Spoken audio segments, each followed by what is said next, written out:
Rema Namakula ne Chosen Becky beekoze obusolosolo ku mukolo gwa Chosen Becky ne Professor Ssekaggya ogenda kuba ng'obifuna mu maaso awo. Maureen Nantume avuddeyo n'abuulirira Chosen Becky bannange akatambi nako weekali mu maaso awo. Taata wa Chosen Becky bamuyisizaamu eggaali. Calvin Kayanja mweyina mu maaso awo. Carol Nansongo naye omwami olwaleero yamuproposinga agenda kukyala ewaabwe. Mugamba mutya mwasibye mutya? Eddie Kenzo ne Nyamutoro wamma nabo mbayina mu maaso awo ng'enkola yaffe. Mbasaba vidiyo eno mugimpe like era nensaba gwe wenna atanaba kusubscribinga wano ku Sylvia News Extra nti mukwano subscribinga era onyige ne mu notification bell mesubwanga byonna byema nteekayo wano ku Sylvia News Extra. Munange Dictator Amiri aweereza Chosen Becky obubaka omwagaliza obufumbo obulungi nabyo ogenda okubanga wamma obifuna mu maaso awo naye nga nziramu bajjukiza Suvi Airport Pickup and Transport Service. Nze kennyini banaye nga tukola ku bintu by'entambula yonna. Buno obudde bwa luwummula. Jangu mbuukinga tutwale abaana bo ku ttuwa yonna gy'oyagala. Oba oli mu kyalo, oba oli mu kibuga, oba oli ludda, oba oyagala kutwala wanze byonna mbikolerako ddala. Ate nnyongera obbategeeza gwe tokifaako ssaawa zonna z'otuukidde ku airport. Oba 9 gwa kiro, oba 10, oba 7 nze wali wonna mbeerawo kuba byenkola kati mumpagire watanaba ku bookinga Suvi Airport Pickup olinda kimunange ndowooza guno omwaka ogwa 2025 abayimbi basazeewo bave ku lujja. Jjukira olunaku lw'ejjo twali tuli wa Chosen Becky Masaki waffe munange twalidde emmere lekalika naye munange n'olunaku lwaleero Carol Nantongo omwana mulenzi mutabani wa papa Misa Kisemakula si mwana we ddala naye era akalingiri gye yakula naye era abeeranga mwana we. Olunaku lwaleero agenda kukyala mu ba Carol Nantongo. Bintu no baatuganya okubyogera naye era nze mbabbiddeko leero mu ba Carol Nantongo waliyo ekimere naye nga bwe tweyongerayo ewa Nyamutoro munange baalabiseeko we batono ne Eddie Kenzo nga laavu kyekolo balumi eyo bannange kyokka abantu banyize ne bagamba ne banange abasajja muli bazibu wano Rema Namakula yakuyimbiranga obuyimba Rino Mi Rowooza kunze simanya Juice wa Mango simanyi biki naye nga tomulabawo nga tusaana mutwalako awutuwootu munyimbu ye Nyamutoro omutwala nebuuza kati bano abantu obusungu babujja ludda kasita naye yeefunirayo dokita yakolaki buno obudde abimukola naye nga Nyamutoro bwati bwalabise munange ku mazaalibwa ge. Munaye sigenda kubisa nkongeddeyo ewa Maureen Nantume manyi ono omukyala alina ennyimba ezibuulirira abantu abafumbo. Yagenze n'atuuka ku mukolo gwa Chosen Becky n'ateeka mu kino ky'oyingidde kiringa kiyungu simanyi ogenze kufumba omukka ne weegweyongera ogumira mu muli. Chosen Becky n'agamba omukka ne weeguneekuŋŋaanya ogw'ensi yonna ne gumbuutikira nze ndi mugumu nnyo najja maliridde Ssekaggya simuta ne ng'aba bannange Chosen Becky bannange bino si bigambo byange wabula akatambi nkayina mu maaso wano wabula naye omwana ono Chosen Becky ababali ebweru balinze kulya bwakonya omukka gubeeramu ne gukendeera omuliro ne gutumbuka abaana b'omwami bwe bavaayo bwagalanga obanga mukyala yebimiza buli omu olw'ova okuganja obuyonjo bw'amaka munnango bwetegereza nnyo omwami we ne bw'aba akwagala naye omukyafu takuumika obikangako ebyamaka obirekanga eri lwe mubadde mu bantu yadde yakunyiizizza banage nti omwagala obeerangayo ne mu bizibu n'onywera weewananga nnyo okubeera omufumba kafu kijjaku bw'atyo Maureen Nantume we yamubuuliridde nti abaana b'omwami bwe babaawo baagalanga nnyo okubeera omuyonjo kintu kikula ddala muyimbira kino ky'oyingidde kiringa kiyungu naye nga Chosen Becky bwe kibamubuuza abaana mbaagala obuyonjo mbukola bannange kyokka laava eno katusooka olabe wano bwe yakoze fujjo ng'ategedde nti Ssekaggya atuuse.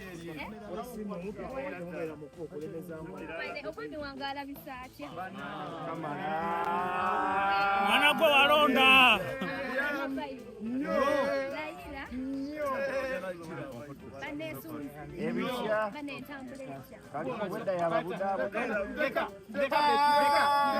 leka ko tutandike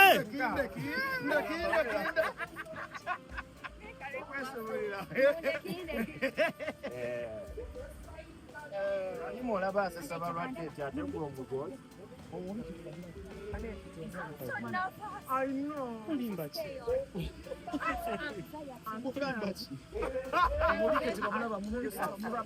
naye banange ekyoze ni Becky oba omugole waffe asobola n'okukusesa nga tobadde wakuseka naye nga bannange ndowooza ke kadde abaatokomuka omugamba omusajja mwavu talina ssente ekyoze ni Becky ye yeekoledde omukulu n'alabyekaawo ne Ibrake ng'agamba nti ekyoze ni Becky yeewasizza omusajja naye nga baddugazizza oluggya banaye nga baleese ebintu ze kano kojja kubeera nga nkajjukiza abaana ab'obuwala tobeera wa musajja nga takulabamu value fe abakazi tulina emikisa mingi kuba singa kyoze ni Becky yeesibira ewa Miribira ebintu bino yandibayita bituukako oba singa Rema Namakula yeesibira ewa Eddy Kenzo gino emirembe buno obudde gy'ayina n'ebino omusajja bye yakyala ewaabwe yalibadde nga tabituukako saabaana ab'obuwala ke kaseera tuzibuke amaaso beerewo omuntu akulabamu ekyomugaso omuntu akulaba nga akasasiro tobeera naye soogedde bubi naye ekulwa obulungi bwa fyuca y'abaana baffe naffe ffennyini nga tukaddiye naye nga ye Rema Namakula mukwano byonna yabikoze ate era ekyo kibadde kyeraga lwatu nti kyoze ni Becky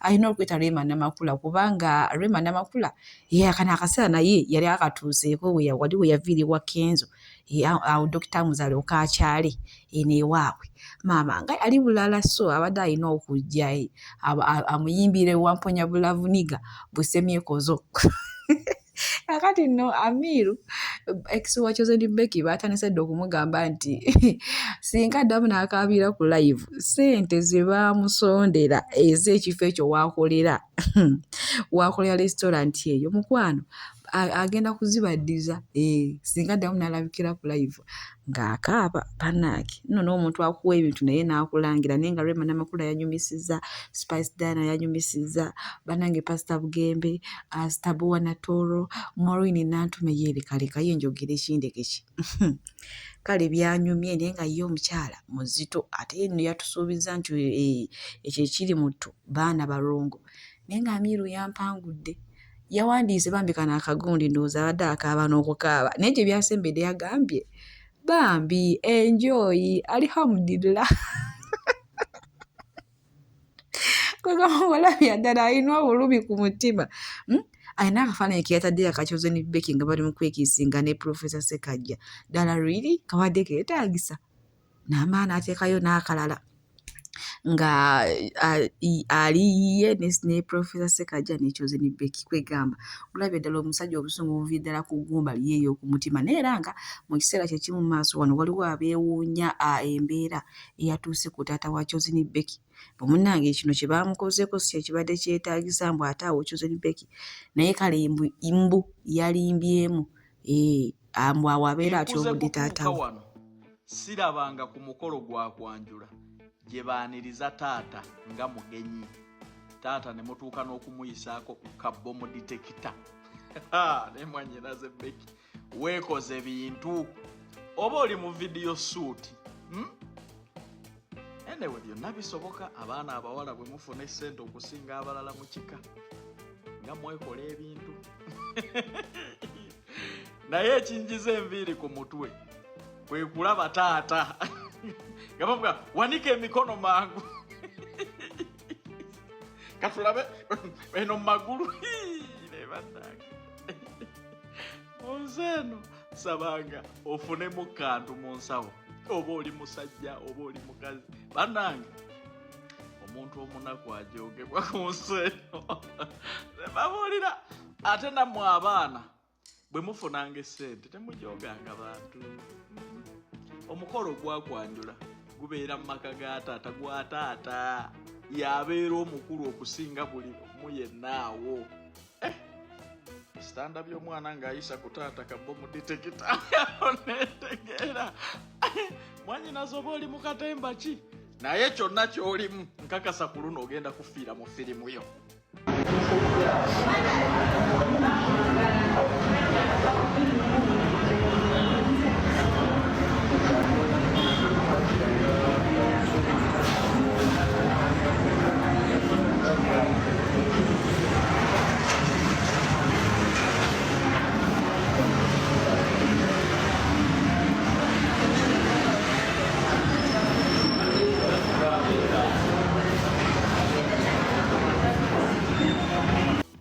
Suvi Airport Pickup era nga tutambuliza ddala abantu okubajja ku kisaawe n'okubatwala ku kisaawe. Tulina badriver abalungi ate nga tulina ne free wifi. So gwe wenna mukwano gwange okwewala abafere okugwa mu babbi, kola kintu kimu, kubira Suvi Airport Pickup ate osobole okutambula obulungi era n'ebintu byo osobole okubituusa ewammwe wamma nga tewali kibbiddwako. Tukubireko ku namba z'essimu eziri awo WhatsApp n'okuba direct call, tugenda kubanga ate ensonga ezo tuzikolerako ddala. Oba oyagala muzadde wo oba baana bo oba ssengawo jjajjaawo akusurprising, oyagala kusurprisingire ku kisaawe, ebyo byonna mukwano wano Suvi Airport Pickup tubikolerako ddala. Mukwano okujjukiza weewala abafere, kolagana na Suvi Airport Pickup.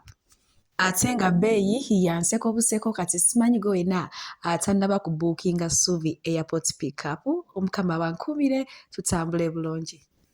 Bwe tweyongerayo ewa Principal oba His Excellency Robert Kyagulanyi Ssentamu, munange mwina maaso wano kati nga naye embeera emutabuseeko agamba ddala abantu bano ababeera bamukugira, abamumalako emirembe, abamusojja ddala baagala akole ki? Ye omusajja watutakola fujjo, ye bwe yagamba ebigambo bye ne bafuuti sooja era nga basimbulanga bagenda otandika olugendo abagamba bannange temukola fujjo, naye yeewuunya bano abantu baate lwaki bamukolako effujjo, era yagambye nti obulamu bwe buli mu matigga olw'embeera gye bamuyisaamu. Ngenda kutuusako wano akatambi ng'engoye zonna ziyulise bannange.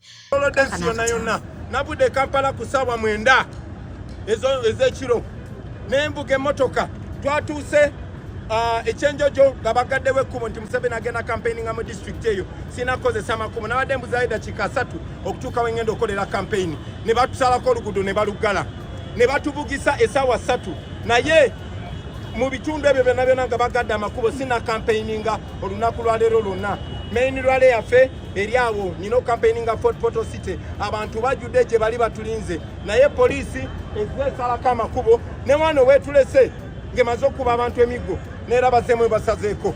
Kaakati njagala ensi yonna emanye obulamu bwange buli matigga, obwa mukyala wange buli matigga, kuba ndi naye olwa bannange bendi nabo ne bakandida ebyo tuli nabo. Tetulina n'omusango n'ogumu gwe tukoze. Zize ngamba abantu tebakola fujjo era tewali akoze fujjo. I've been telling people not to be violent. Nobody has been violent. It is the police and the military that are being violent. There's a man there called Namuoza, he's a police officer. There's another man called Bihembo, he's a police officer.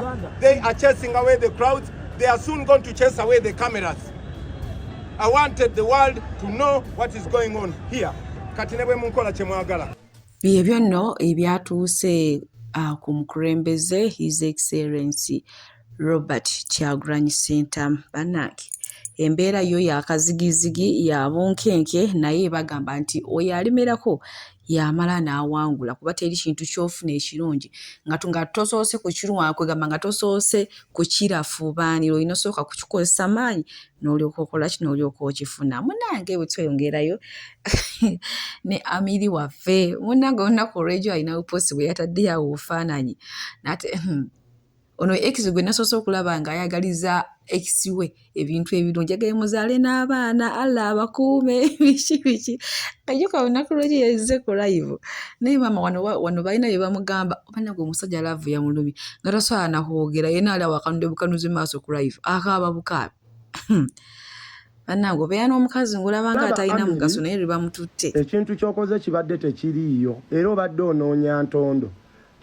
Munnange Amiri ng'ateekako live alaba eri banne bali mu mikolo ajja yeeteesaako live, oba abadde anoonya sympathy atuuse wali kye bamukoze, ekyana kimugambyeho kati ono katufumbire kaabuuyi mbu Amiri kafumbe kaabuuyi mu kisajja gwe watutama, ate abantu tebalina sayidi.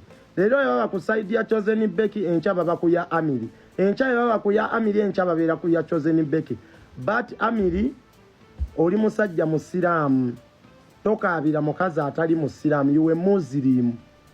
Teriyo bufumbo bwa musajja ng'oli musiraamu ng'omukazi tali musiraamu obuwangaala. Kati ekyo saagala onakuwala ennyo, saagala weekubagize ennyo, kasita twakusondera ekifo omutundira emmere. Emmere yo nasonda aga masepiki nagasondako. so saagala okaabe. Allah bw'atyo we yakigereka temusobola wangaala. Oli musajja musiraamu ozadde abaana bo ba busiraamu saawa zino noonya ngeri ki gye weetegeka. Omanyi abasiraamu tebasobola kukitegeera. Amiri abatali basiraamu tebasobola. BF Suma Herbal Research Clinic bajjanjabisa ddagala lya butonde era nga bajjanjaba endwadde zonna. Gwe n'omwami atawaanyizibwa ekizibu ky'omu kisenge nga gwe tomalaako oba oyagala kwongeza ku sayizi bakubireko bagenda kubanga ate bakolako bulungi. Ekyomukisa omulungi BF kyeyina ekola ne delivery mu nsi yonna gy'obeera oli mugo wenna naddala omwami akuliridde emyaka ng'otawaanyizibwa ekizibu olina ensonga z'okufuka zikusumbuwa obeera ofukafuka omusulo tomala ofuka omusulo gulimu omusaayi buli kufuka ofuna pain ey'amaanyi wegamba nga byakutabukako toddamu kukaaba bakubireko bagenda kukolerako bulungi nnyo nnyini ddala gweno oyagala kulaka bulungi oyagala kufuuka nga kibbebe oyagala kukola kabi na kugulu ntumbu eriiso kiki kyoyagala okukola bakubireko nyongera obbajukiza BF Suma ekola delivery mu nsi yonna gy'obeera olimu so weesaleko expenses zitali ku pulaani zo ne bw'oba olina capacity nga ddala sente zo ziweze okuspendinga kiri noma spending accordingly naye gw'atannafuna weewale kololo bw'olabanga ecupa ya soda okyanywa ecupa ya soda ng'okyayombera mu kifo tiyi lwaki bano soda bamutunda 3 ng'ate tukimanya ecupa ya 1,000 weesonyiwa ebifo ebyo kitegeeza olina kasenga k'omutima akagamba okyayina ebibulamu olina okukuŋŋaanya then tobiwabudde nnyo bifo ebyo bikuleetera kwawukana na ndowooza yo na ssente zo oddamu kuwoza nywedde ecupa emu kyokka ecupa erimu 3. Abalungi abatuwuliriza era abatulaba olunaku olwaleero tukyaddeko ewa Sheikh Ashraf Dembe. Sebo nsanyusa okubalaba amannya agange Seeka Ashraf Dembe akola ku bizibu by'enjawulo omuntu singa aba alina ebirwadde musomereddwa tunywa amazzi ga lukuya nga bw'obadde ogalaba tugenda abantu ku kyoto ne twokya emizimu emibi egibabaamu n'okulomba edduwa abantu singa abeera ng'ali wano atuuse sobola okumulombeera edduwa ne waba atatuuse nga mpadde amannya ge naye ng'ali wala maneetaase enamba yange yeeno eri 0707763711 nammwe bannyinaffe abali ebweru oyagala okuba nti oyagala okulombera ku dduwa ng'olina ebizibu viza zibuze amaka gakolongotana sente zikola zimpita mu ngalo ojja kumpeereza ekifaananyi kyo n'amannya go ebyo byokka bijja kummala nja kukulombera edduwa ojja kutereera olunaku olusembayo mu mwezi mba n'edduwa eyawamu ffenna n'abalwadde bange abakadde n'abapya. Salaamu alaikum warahmatullahi wabarakatuh.